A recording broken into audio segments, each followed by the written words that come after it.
Друго мое любимо ризото е това с тиква, панчета и трюфели. Гледайте, загряваме касеролата, добавяме зехтин, добавяме и бучка краве масло.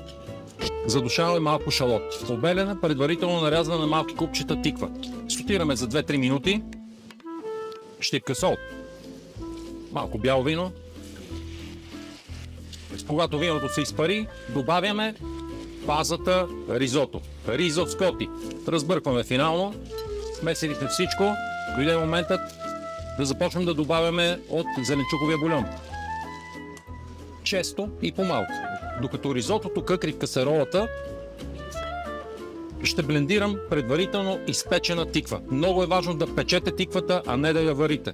Когато я сварите, всичките вкусови аромати, дори цвета й отиват в бульона, който така или иначе не ползвате за ризото. Добавяме и малко зеленчуков бульон към тиквата. Разбъркваме ризотото. Опитваме. Добавяме още малко зеленчуков бульон. И следващото, което ще добавим в касеролата, е пюрето от тиква. Преди да добавим пюрето от тиква, трябва да опитаме и ризото да бъде сготвено на 90%. Добавим още малко бульон и след минутка започвам да добавям пюрето от тиква. Опитваме парче от тиквата.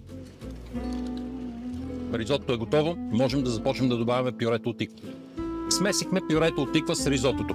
Време е да опитаме.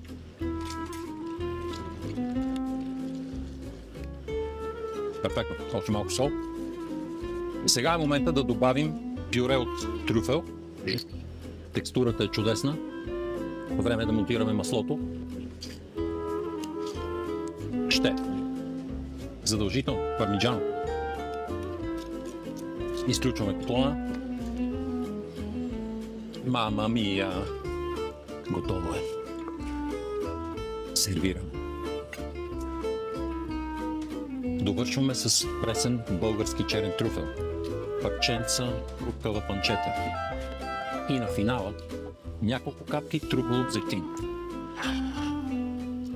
Еротика в чиния.